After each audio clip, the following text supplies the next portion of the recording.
Hi, welcome to the Journey to a Dream podcast. It's brought to you by Kawasaki Insurance and also supported by the Andreas Racing Association here on the Isle of Man. We've been talking a lot to some of the Manx Grand Prix newcomers for 2025 recently. Today, we're going to hear from someone who was a newcomer last year, but as you'll hear, honestly, it was incredible that he even made it to the start line. And this year, he is planning to be there again, and he's doing something quite incredible given where he lives. So I'm Anthony Stephens. Originally a New Zealander. I now live in Australia, Victoria in Australia. Yeah, and I'm over here, second year of the Manx Grand Prix, and I've just completed the Southern 100 for the second time. Yeah, so that's where I'm at. So we've had Southern 100, as we're speaking, was just last week, and basically you're staying here until the Manx. So that is quite a chunk of time to spend here, isn't it? How have you worked that all out? It's the best way to do it because flying back to Australia, back and forwards, it's cost prohibitive, so it's actually easier to not go to work and stay here for the 5 or 6 weeks. But just the flights outweigh it. So, and I guess the question has to be then, what is it that drew you to racing on the Isle of Man? I don't know. I think it stems back from being a kid. You see it on TV, and there's a lot of very good road races that come out of New Zealand. It's always been in the back of my mind, and always wanted to do it, and I've hummed hard for years about it. And finally, I put an entry in as a newcomer last year, and ended up being here. And last year was a bit of a bittersweet sort of situation. I had a big crash at the Southern 100 to the lead up of the Manx last year and sort of wrote myself off pretty good. And we had 6 weeks to sort of get ourselves together and put ourselves in hyperbaric chamber, physiotherapist. We should have to give a big mention to Dave Downey at the hyperbaric chamber and Kath Davis, the physio. Without her, I wouldn't have actually even got on the line. So it was a tough gig, but to be back here this year, I think I needed to be back here this year. So.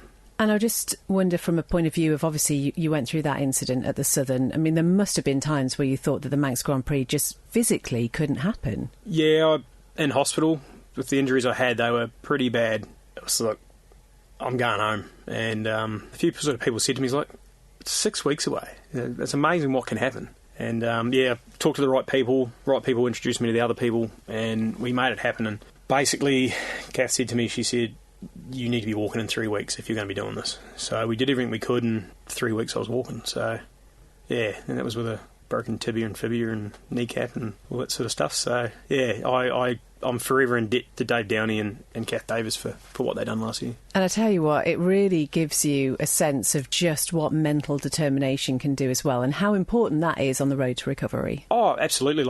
I feel you can put your mind to anything. You can do anything if you put your mind to it, and that was one of those situations, and that's probably the biggest thing I've ever done in life, putting my mind to it to make it happen. Yeah, we got there.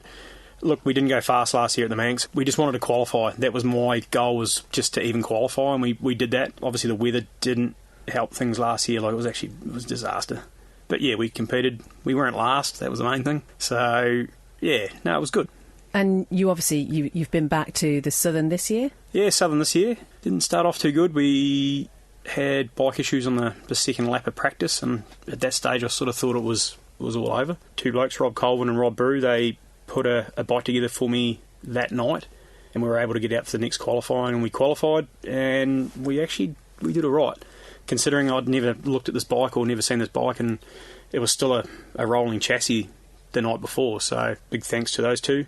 And we got through the week and sort of put me head back into the road racing sort of game again.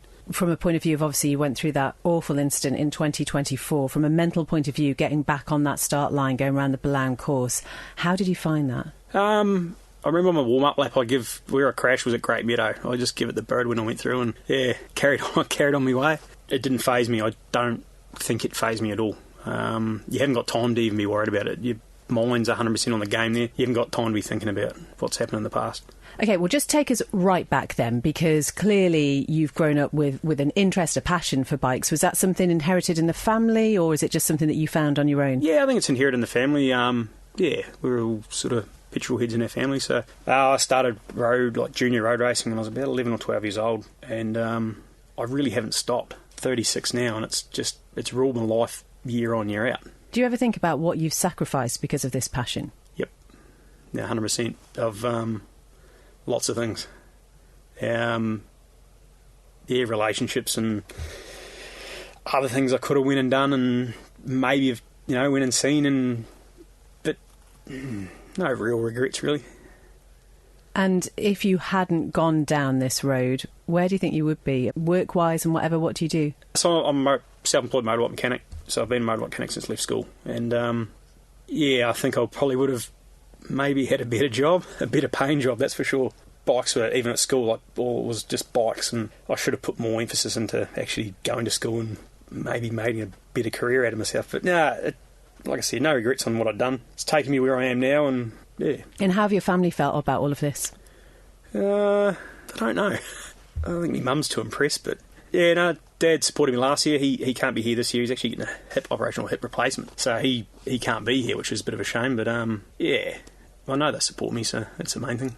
And do you know what I find fascinating? So we talked about the fact, obviously, you came over for the Southern, you're staying here for the Manx, and I guess the question really is how you make that happen on a practical level. What are you doing every day? Are you trying to do some work over here? How is it all going? Yeah, well, it's a bit hard to do some work over here, so I've just basically treated it as a bit of a holiday. Like, I was in Cadwell Park on Monday and Tuesday, so it was good to get off the island and go over there and do something else. And I plan on trying to get back to the UK and do some miles over there again. But before you know it, like, time flies. It really does. So where are you staying at the moment? I'm down in Port Erin at the moment.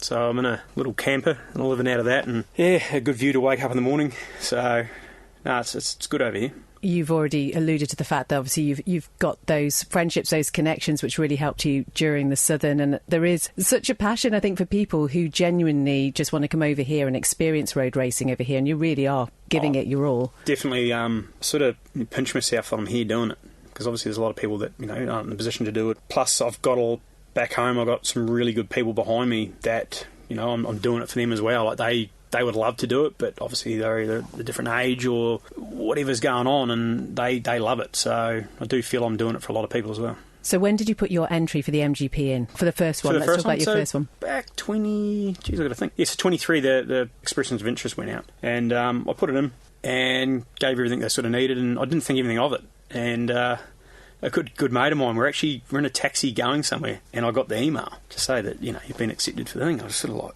far out. And the mate was with me, very good friend of mine. He'd never been out of like the state of where we live in Australia, and first thing he says, I'm going with you. And so literally his first ever time he's on a plane was to the Isle of Man. No way. Never been out of Australia, yeah. So him and another good mate of mine, they catch the big bird over here, and he loved it. So. And in terms of how you were able to prepare for the MGP, because obviously we know there are lots of newcomer events, but I mean, it's a bit prohibitive when you live on the other side of the world, I guess. Yeah, and that's what coming into doing the Southern 100 was. So the newcomer weekend was the weekend of, when the Southern 100 started, and I thought, well, hey, I killed two birds with one stone here. So I did the newcomer weekend, which was priceless, was valuable, was really good, and then, yeah, that Sunday or on the Monday we did the Southern, so luckily I didn't have to come back for the two newcomer weekends. We did everything in that first week, and Milky helped me out as well, so yeah, we crammed a lot in. And I know obviously the circumstances surrounding your first MGP weren't ideal because of those injuries, but is there something that was completely unexpected that you actually thought, oh, I almost wish I had known about that? Yeah, as silly as it sounds, I think with the circumstances that happened, I was injured, so I couldn't give everything I had. I think it actually did a world of... I didn't rush into it like a bull in a gate. I had time to process what was going on. So, I don't know. I think, as silly as it sounds, it worked out for what it was. And just going back around there now and driving around, it's like, I had perspective of that and bits and pieces, so... How difficult is it to go round the course at a normal speed in a car when you've gone round as quick as you have done? Well, the fact that you're on you're on one side of the road, and as long as you know where you're going and where you are on the track, but as soon as you put the helmet on and do a race, you got the helmet on and you're on race line, the place just changes differently again. So that was probably the hardest thing I found. But yeah, there's no substitute of doing laps around this place in the car, just knowing where you are and where you've got to be. And how well do you know the course in terms of the names and the corners and things like that? I know where I am. I don't know the names of everything. A good mate of mine, Royce Rowe, over in Australia, he's raced here a couple of times. He actually said to me, he said, make your own names for the corners. And that helped so much. Like, I'd come to a corner and I'd name it something, and then I knew there, and I could go back and reference it, like, yeah, that was, such and such, or Crosby Leap or whatever. But names-wise, yeah, I can sit back and close my eyes and I can get myself around. But it's definitely not a place you could just rock up here a week before and expect that you're going to go fast. It's just not going to happen. Was there ever any question about you coming back for MGP this year? I had a bit of stuff going on back home, and when I got back, basically everything sort of settled back down. And I'd started a new job, and the bikes went on the back burner for about 3 months. And I didn't think much of it. Then after Christmas time, everything sort of things were coming good. My body was coming good as well. That's when it really, we're going back. So from then on, it was sort of like, nah, we're putting entry in and, obviously get accepted again. We're coming back, so. And we know how much it costs, particularly for somebody who's had to come from such a long way away. Where are you up to with sponsorship and things like that? Sponsorship's good. Just actually, we've got another big sponsor who's just jumped on board, Trev's TT Tours. So Australian-based, he does a lot of tours from Australia side, brings them over here, and he's jumped on board, which is perfect timing for what we're doing. Got a lot of personal sponsors that would be here all day to sort of thank, and they know who they are. And you obviously not going to have your dad with you, but your friend who came last time, will he be here again? No, unfortunately. So he's a farmer, and farming over in Australia is not going too well at the moment. Yeah, he won't be here, and there are some friends of mine coming from Tasmania, which will be good. So you're going to be their first Manx, and they might not know it yet, but they'll be carting my trolleys around and getting my bike to the line, and so they'll be here. And some of the friends, I got a friend from Germany coming. He's actually originally Australian, and another Australian friend. So I've got some good people in the circle. And it is so important, isn't it? You have to have those people that you trust, particularly when we're thinking about things like pit stops and all of that. You have to have absolute confidence in who's around you. Yeah. 100%. Last year we had a good crew. Last year was pretty good. But 100% had confidence in everyone that's here. And so when it comes to race days for you then, how do you get race ready, I suppose? Are you the sort of person who likes to have some time on your own? Do you listen to some music? How does it work? No, just a bit of time on your own is good, but also like just getting things done, and I like being in the middle of things and knowing what's going on. And I'd probably need to learn to just let other people do their job, but to me that makes the time go quicker. Before you know it, right, we're ready to go. I think if I sat around and listen to music and watch time pass, I think it might actually not do me any good. So, and when it comes to sort of fiddling around with the bike, because obviously you've got a lot of experience doing that, do you like being hands-on, or are you quite happy to leave other people to do that? I prefer to do it myself, sort of oversee what's going on, because I'm the one that's on the bike. And that's this year we've decided that originally the plan here was to lease a bike and go through that, but I've actually bought my own bike over here, so I'm on my own in terms of that. Just felt that I'd sort of like to, it's me that makes a decision, basically. So what have you got? We've gone on a Aprilia 660 Super Twin, so it's not the cheapest thing going around, and I didn't really budget to buy my own bike, but I think it's the best thing I've done.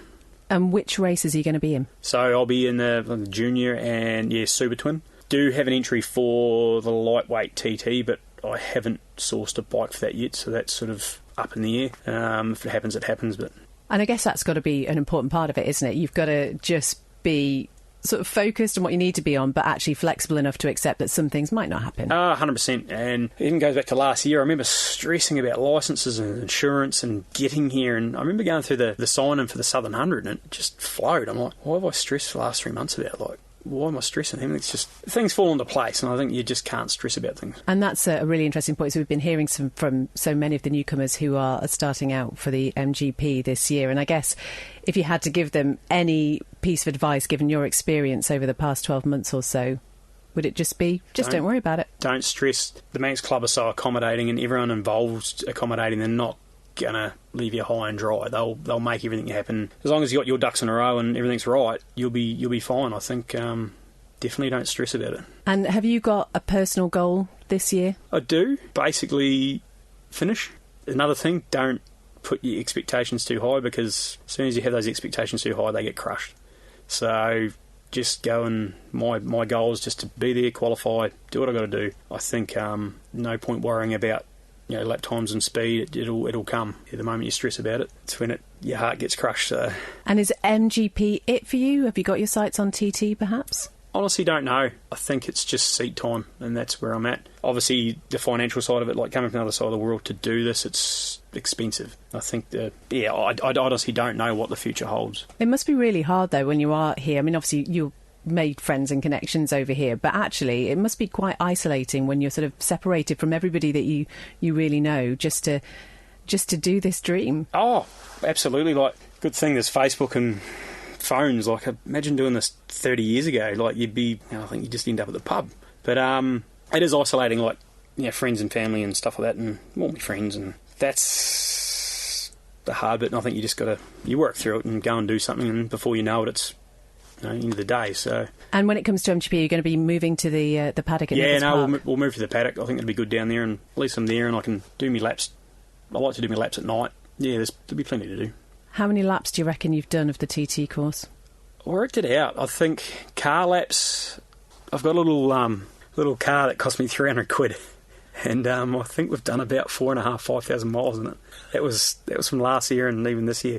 The car just doesn't get cold. We're always using it, and when I was injured last year, it was prime. I had the car to just drive around, and me and Dad were at night. Sometimes we'd come in at midnight, 1 o'clock in the morning. I could get 5 laps in during the night. It was good, and it was priceless. So. And that's interesting. I'm sure I remember hearing somewhere that actually doing it at night when the visibility isn't quite as good can be really handy for some people in terms of learning the lines.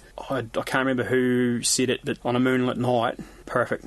Like, you could even flick the lights off the car. No, not that you do, obviously. Obviously not that I do, but yeah, I think night time's the best because you're concentrating, because you haven't got cars in front of you.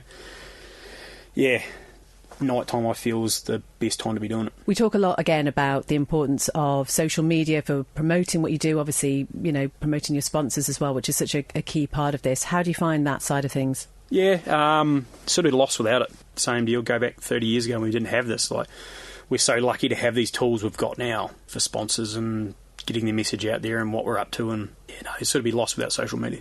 I just had to ask you as well, you've got a nickname, your nickname's Kev. Yeah. Explain that to me. Oh, obviously me being a Kiwi, I moved to Australia, and good old Australia, they'll nickname you anything. Like, anything they'll find, and some bloke just come up, Kev the Kiwi.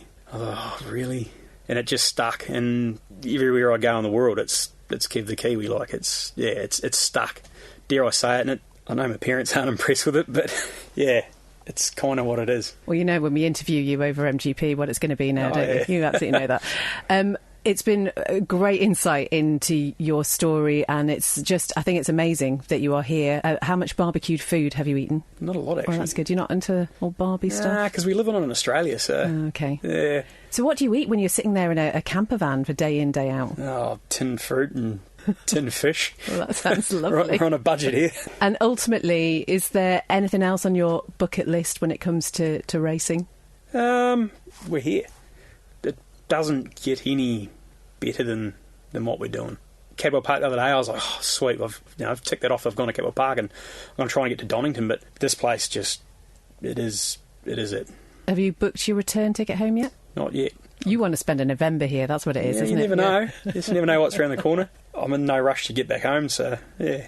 And I guess you've got a bike and a car. I mean, where do you put those? Well, lucky bike and all that, I've got a dear friend out at Ramsey. He helps me with a lot of stuff, so yeah, everything will live out there. Well, where can people keep up to date with how things are going for you? So I've got a Facebook page, Kev Stephens Racing. So yeah, if you want to like and subscribe to that, I think that's how you say it. By all means do that. Well, we'll put those links on the podcast page. Thank you so much for taking the time to come in, and we wish you all the very best for this year. No, thank you for having me. Thank you. Anthony Stephens, or Kev the Kiwi, as we're all going to call him from now on. Thank you so much to him for coming in, and looking forward to seeing him again for MGP this year. And fingers crossed that it is a much, much smoother few weeks for him leading up to that event. I'll post the links to his social media on the podcast page, so do give him a follow. Journey to a Dream is brought to you by Kawasaki Insurance, and you can find out more about how you can get covered by visiting their website, kawasaki-insurance.co.uk. If you'd like to get in touch with the Andreas Racing Association, find out about the events happening over here, the link is on the podcast page. And if you'd like to get in touch with me, it's bethespy@manxradio.com. Until next time, take care.